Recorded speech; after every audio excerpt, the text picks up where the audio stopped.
At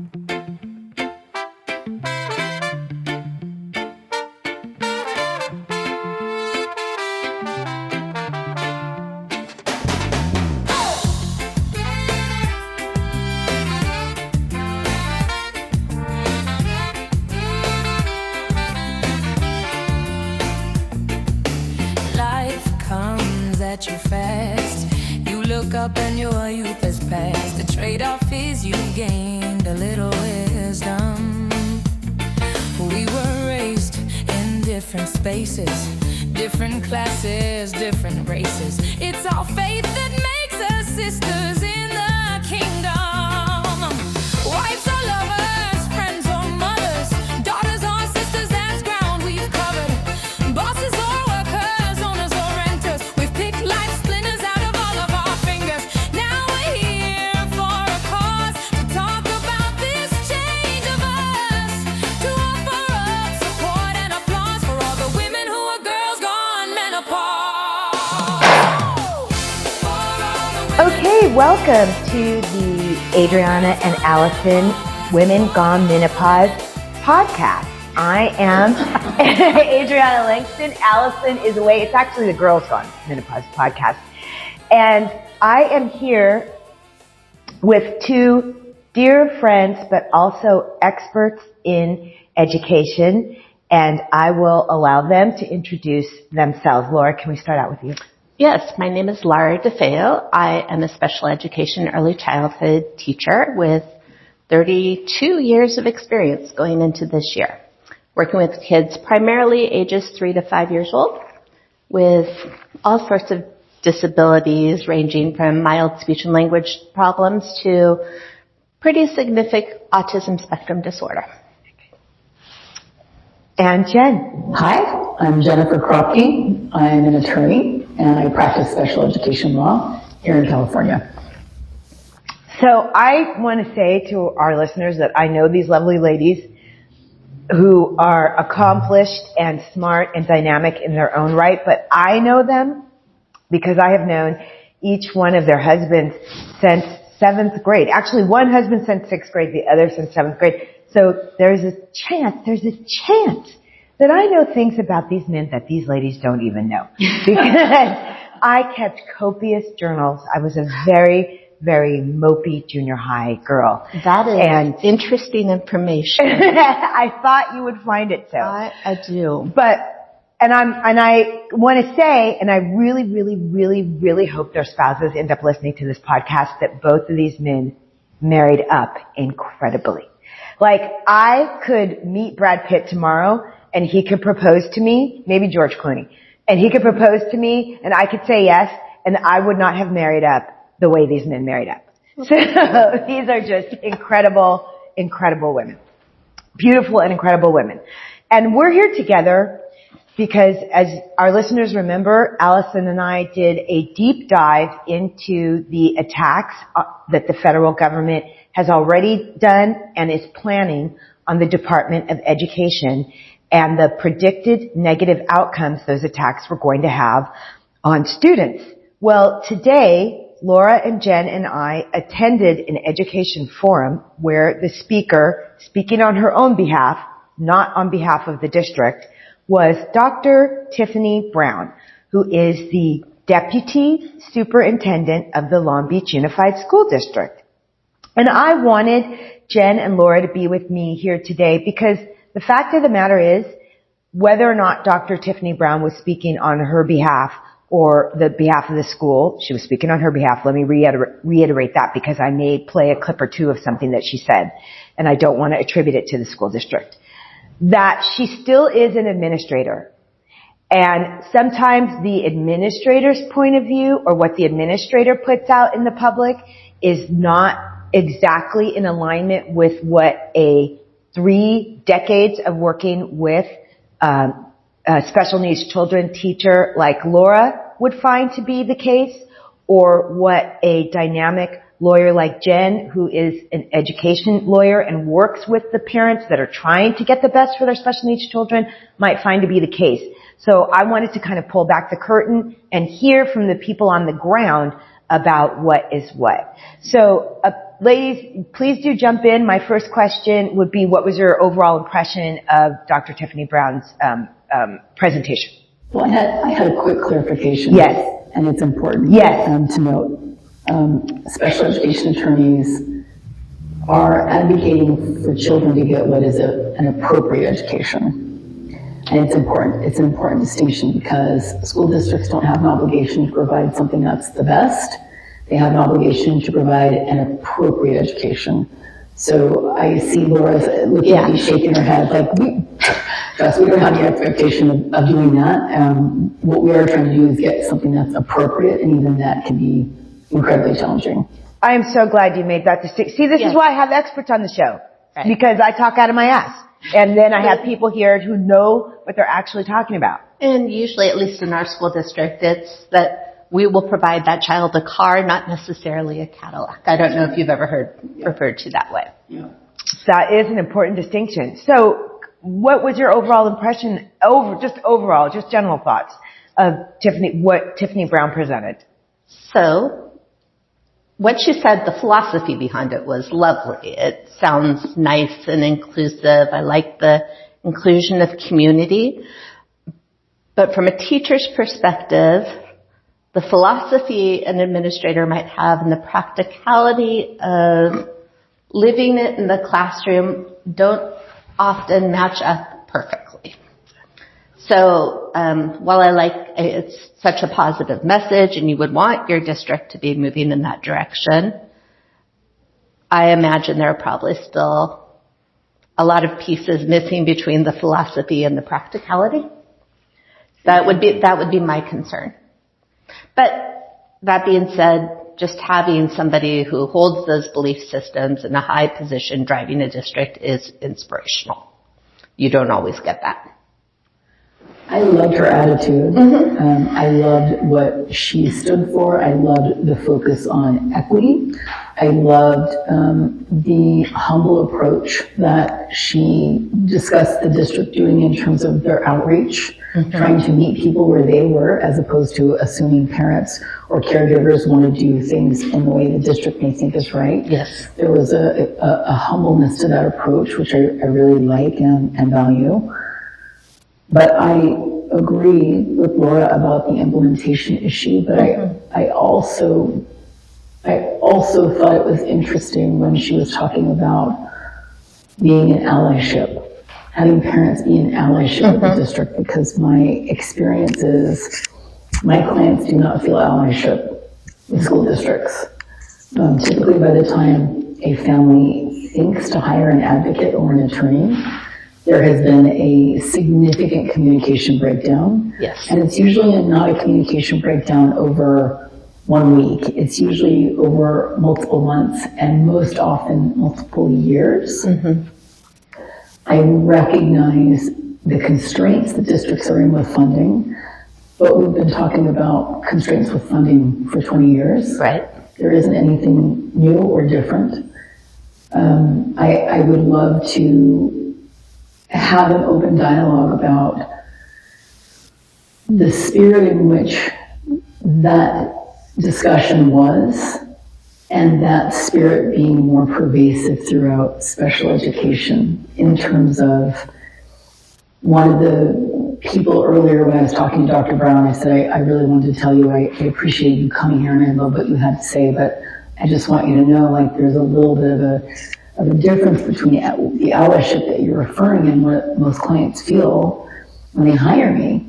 And I said, it's very intimidating for a parent. You're one or two parents around a room of typically 8 people. You've got your school psychologist, you've got your speech pathologist, you've got your occupational therapist, you've got your teacher, you've got your general teacher, you've got either a specialized academic instructor or resource support. In other words, it's a room with parents kind of over here and the district all over here.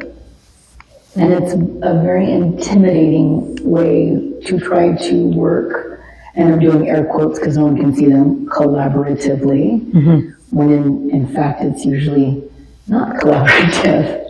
It's usually, these are the assessments, and here's what we've come up with, and this is your offer, as opposed to, how do you feel about this? What is your perspective on this? Does this seem like a good fit to you? If it doesn't, what are your suggestions? And is there a way that we can continue having open conversation? But what happens, I think, is educators are so overworked. The demands on them are incredibly high, in my opinion. I'm not an educator, but I feel the demands are incredibly high. That when they go into these meetings and parents start to get frustrated, there aren't conflict resolution skills being employed on either side, quite frankly, until you have attorneys engaged. So it's a very challenging dynamic. It can be very contentious. And I also think, as a special educator, the goal should be to have these conversations before you're even in the meeting. Like, you should know where your parents are. I'm also a big believer in, even if it's hard, you have to say it to the parent, because it's not kind or right to blindside somebody at a meeting like that. So sometimes conversations are difficult, but they need to be had. And parents feel more involved if you have those meetings with the parents before, because there's no way around it. It does feel like us against them often for parents, especially when things are going wrong. Yeah, I didn't in that, the discussion today and the flyer was around, this administration and what the implications could be of this administration potentially taking actions against education. But one of the things I found fascinating is I went to a special education conference earlier this year, and during that conference they were talking about vouchers. And I was astounded how many people were clapping about vouchers. I grew up in a union household. I worked for unions for a number of years. I believe in so many of the tenets of collective bargaining. And I was astonished, and I asked a couple of my colleagues, because they have the same political philosophies. I said, I never thought I would see you clap for vouchers. And she said, that's because I've been doing education law a lot longer than you, and the system is broken, and nothing is going to change. And why should a parent have to be a part of a system that we have known is broken, and nothing has changed? And I thought that was a very interesting take for a colleague who's also very much into unions, believes in public education, believes in the amazing things that public education can do in our country. So I thought so much of what she said was wonderful in terms of the outreach, in terms of the equity, in terms of letting the community know that the district is standing firm and is a beacon of hope in these awful times, in terms of what the federal government is doing and how people are being picked up and the fear that is creating. But in terms of the special education and the cuts, I think it also warrants a discussion of, if you've had a district in 30 years go from 100,000 kids, and now we're at the number we're at, maybe 60,000, is it just people moving away? I think in this climate, a lot of people aren't going to school also. I know not so much in my district, but in San Bernardino, attendance dropped dramatically this year in the early grades. And people are afraid to go to school. They're afraid to send their kids to school. They don't want to be separated. Even if they can't go into the schools and their child is safe, if the mother's gone when that child comes home, families are very, very afraid of that. With the vouchers terrify me, because vouchers don't provide... I think they should terrify all of us. I do too, but particularly for my population, because vouchers don't provide any protection for special education students. Speak on that. Charter schools, private schools, both get to choose their students. They are not going to choose special needs students. If they do choose special needs students, they aren't required necessarily to have special education or qualified teachers. When there are problems, instead of having to actually address those problems, they can invite those students to leave. Mm-hmm. Right. So It's terrifying. Listeners, I want you to go back to the Girls Gone Menopause previous podcast, which was called White Christian Nationalists Are Coming for Your Children's Education, because Allison and I have a segment in there about the history of the voucher movement and how it really was started just to tear down public education by defunding it, and how the people that are funding the voucher initiatives that people vote on at the school board level or at the state level are funded literally by white Christian nationalists. So if you want a little bit of that history, go back to our last episode. So I want to ask you, Laura, about something that Jenn said. She said that, you know, it's not her experience advocating for parents, the collaborative part about which Dr. Brown was speaking. And she gave a setup of where things are at or how much they have deteriorated by the time the parents call on her. So for you, the special needs child has been identified as special needs, and that's why they're sitting in your classroom. Correct. What is your view of how the district has collaborated with the parents to get that child where they are in front of you? So I'm in a unique situation because I have students who are so young. I can start them on their 3rd birthday. And largely because of that, those parents are the ones who have identified and contacted the school district. Sometimes family and friends have suggested it. Pediatricians will sometimes. But I get them at the earliest moment. I'm often their first intervention. I often get to see more progress than any other teacher will see in their future. Not because there aren't great teachers down the road, but because I'm that first step, and that first step is big. Because of that, I think some of the issues that my family have are a little bit different than when it gets a little bit more contentious down the road. My families are struggling with the diagnoses, with understanding, with grieving, that coming to accept that their child might not be the child they had in their brain. Mm-hmm. And from my experience, the only thing that really helps not getting the contentious is good communication between parents and teachers. Parents are usually very, very, they don't usually dislike you because of you as an individual. They are after what's in the best interest of their child, and that is their job. Mm-hmm. So you have to keep that in your mind when you're dealing with parents who are angry. It's not a personal attack. They are worried about their own child, and that is their job.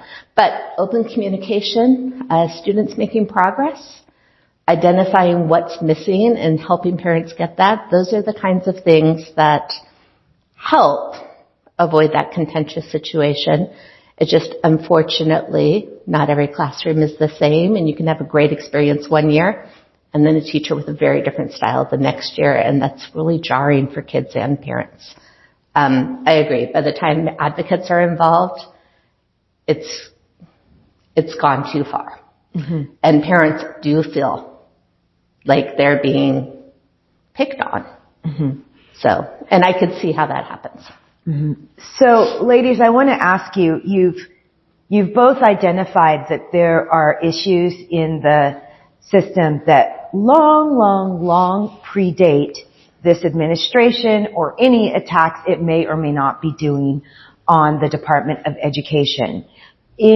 But with regard to this administration and the Department of Education, are you already experiencing or do you anticipate, because of things you're hearing from administrators or colleagues or whatever, how these supposed cuts or changes are going to affect the special needs children that you are advocating for? I certainly have concerns. Budgeting is a big part. Special education is expensive. It takes more teachers, it takes more adults. But not just that. My biggest concern is actually with the reduction of the Department of Education, oversight is gone. So you have a program that's very expensive to run, but no oversight guaranteeing. And districts are businesses to some extent.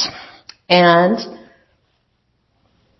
Special education takes a big piece of the pie. So without somebody to look over their shoulder and say, no, this is what must be done, I could see districts cutting corners. And that you could see them me. accepting the money, but not allocating it for the right, exact because thing. the Department of Education is who Make sure that the money goes where, yeah, got it. That accountability. I worry about that. I worry about the lack of accountability a lot. I think it's important for special education to have that accountability. Say the question again. I want to make sure I understood it. Sure. So I understand that a lot of things that are broken in the system you've described as broken way before this administration. But with the specific plans that this administration has already implemented or said out loud that they plan to implement with the Department of Education, are you anticipating any specific problems for kids with special needs? Yes. Yes. If there's no Office of Civil Rights, if there aren't people to adequately staff, when parents do have those concerns, they will fall on deaf ears, and there will be no action that is able to be taken because there's literally no one to staff and take care of those functions. You know, I think education is such an interesting thing because whether you're a Democrat, whether you're a Republican, most of us see education as a way up. Education can be a class changer. And that's what public education can and does do. And that is what the promise of it is, everyone having the opportunity to learn. But in the case of special education, you're really worried about just being able to learn.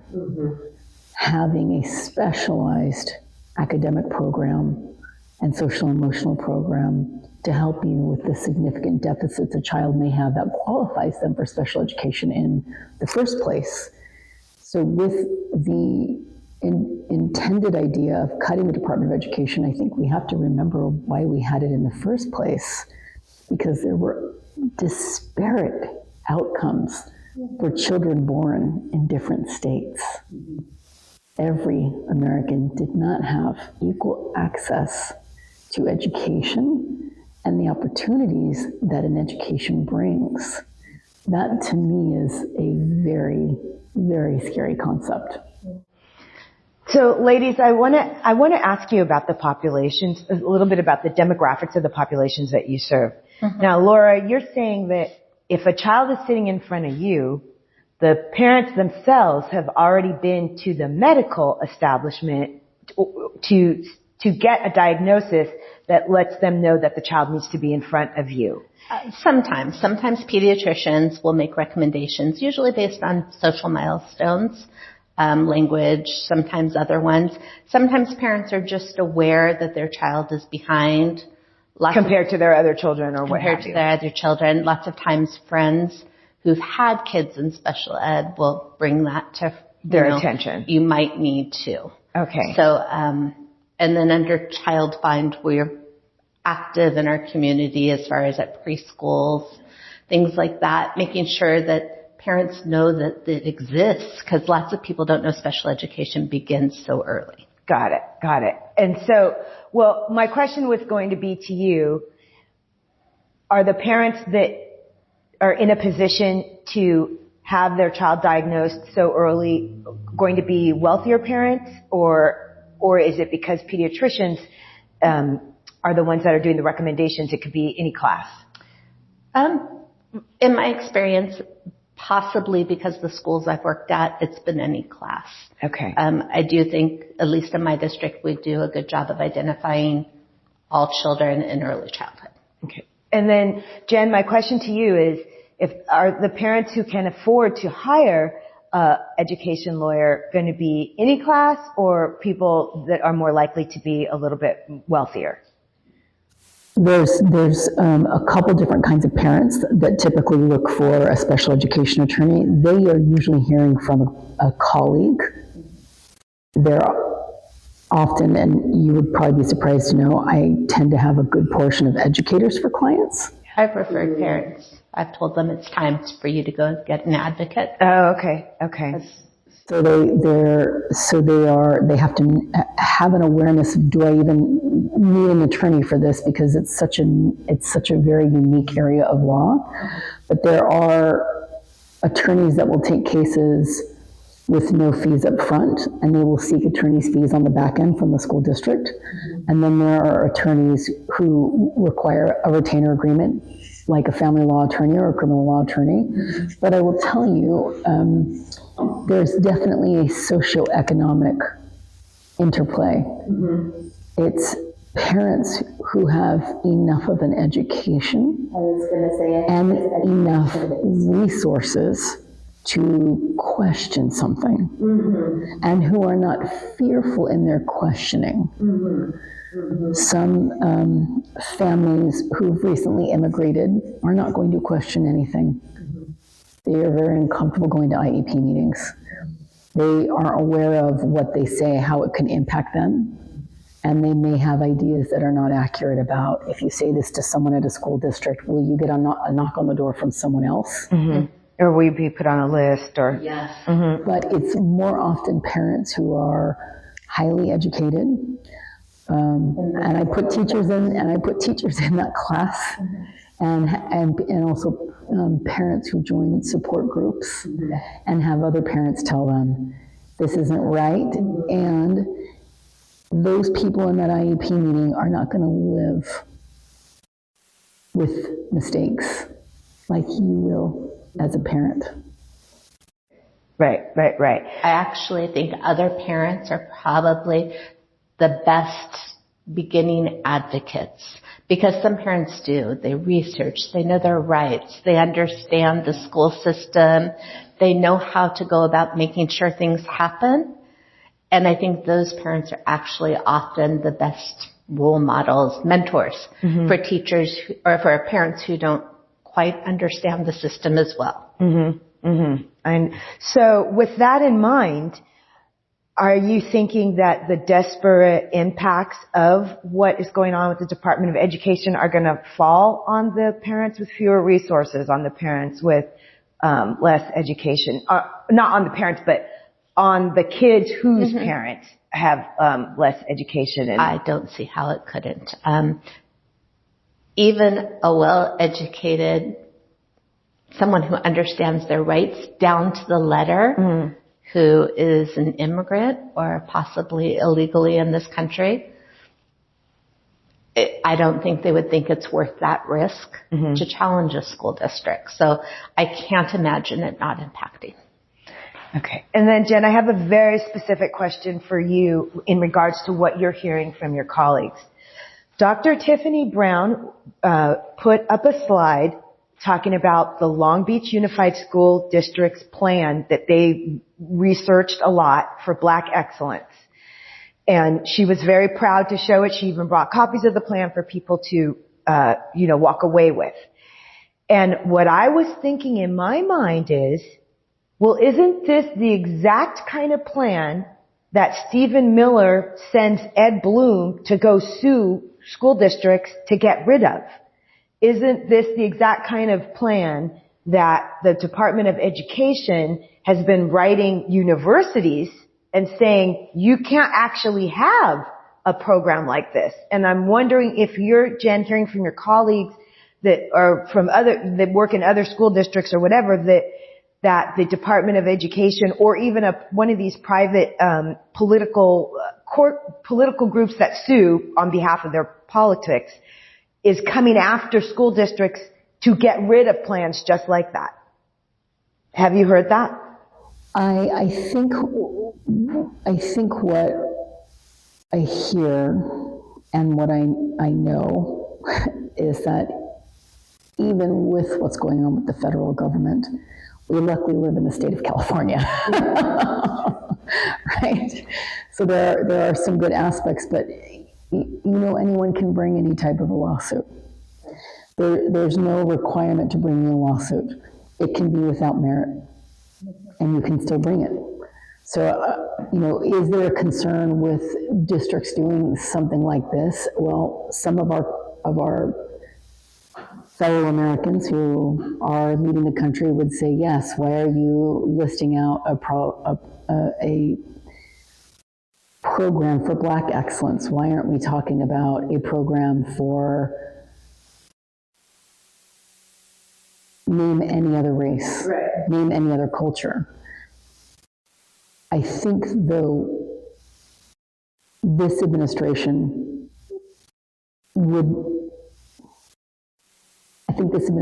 like the opportunity to challenge actions like that. But I think it relies on having an understanding of equity in the first place. Mm-hmm. Mm-hmm. Why are we creating something like this? Is it because the district may be thinking we need to do better? Mm-hmm. And I think she, in as much, acknowledged that. Yeah, she did. In saying, when you know better, you do better. She did say that. So I think these things are ripe for being challenged, but we do understand why they do them and why they are important. Well, I think the people suing, like Ed Bloom's group and Stephen Miller's group, I think they understand it too and are perfectly aware and want to turn, that's my opinion, want to turn the clock back. I do think there will be lawsuits like that.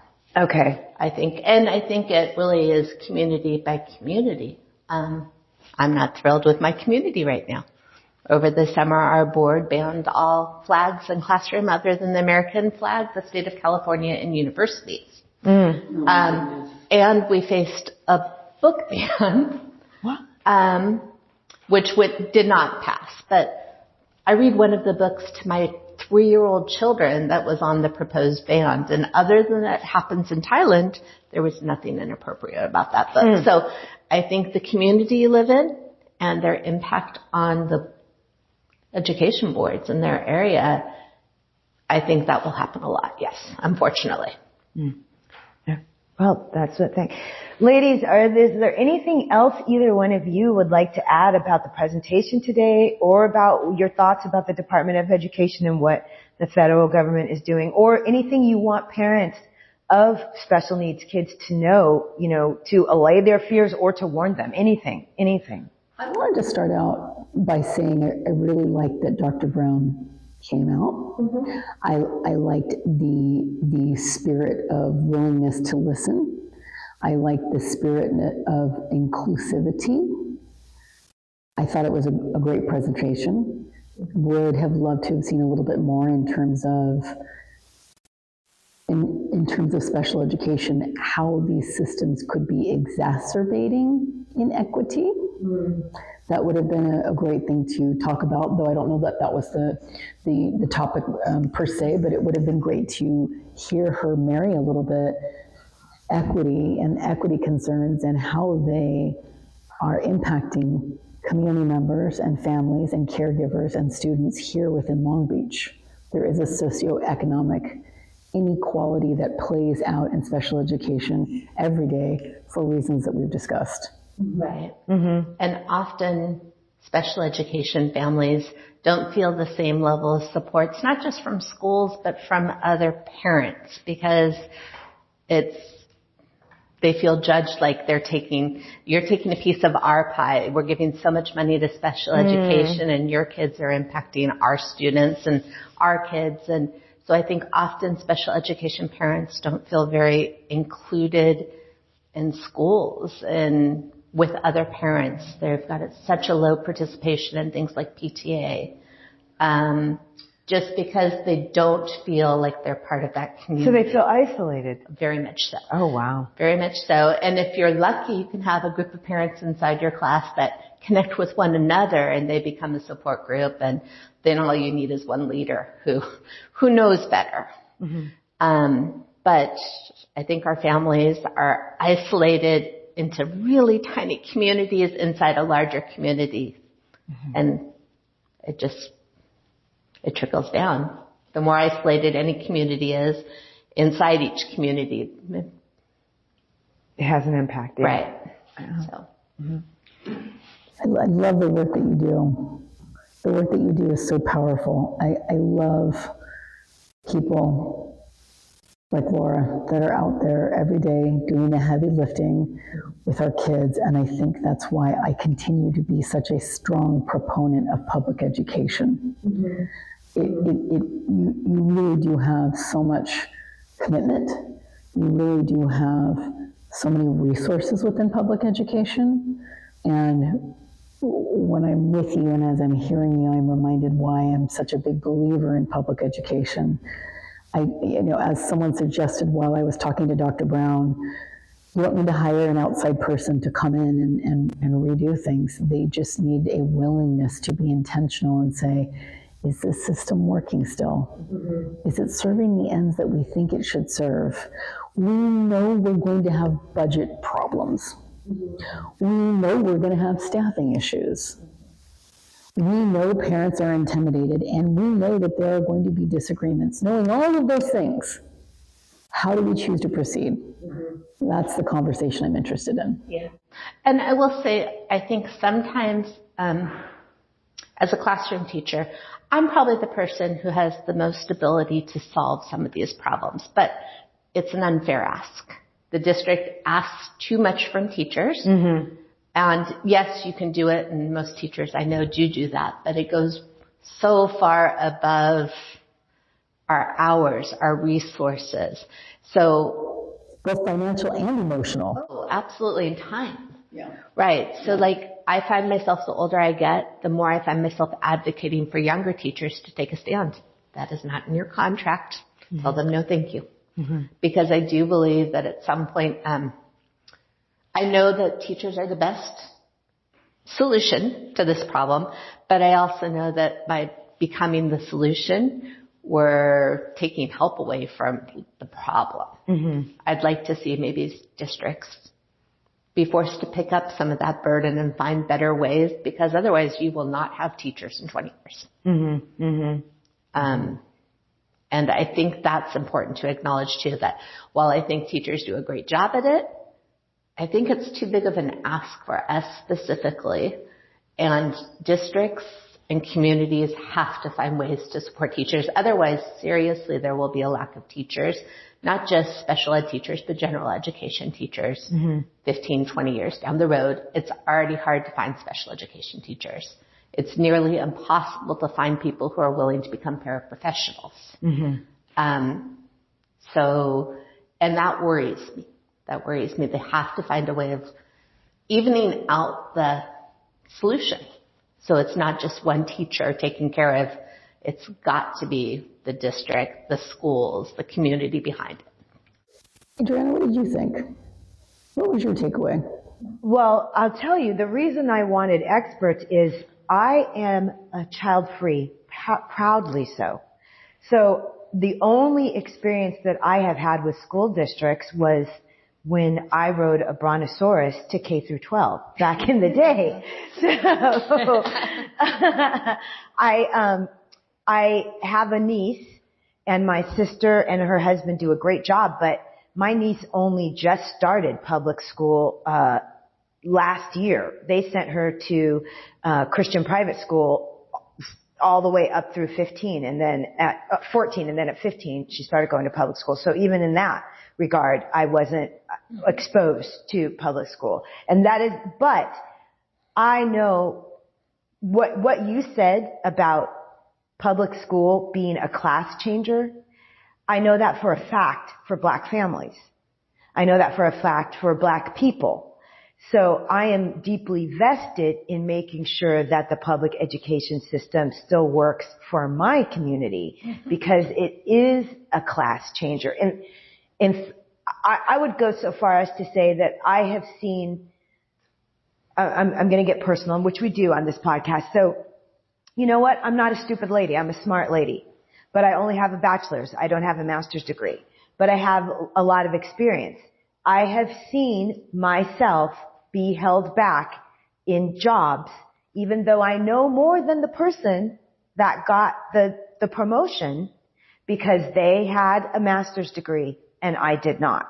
Even though and I have seen women, Black women wiser than me, who went ahead, went into debt, got the master's degree because they said, are you kidding? I won't even be considered for the entry-level job in whatever field this is at my color, at my gender, at my color, without a master's degree. And I mean, the absolute top, anybody can see it for themselves example is Justice Jackson on the Supreme Court. She out credentials everybody on that court. And she had to even be considered. Right. To even be considered. So, you know, I do not flow in Supreme Court justice circles, but in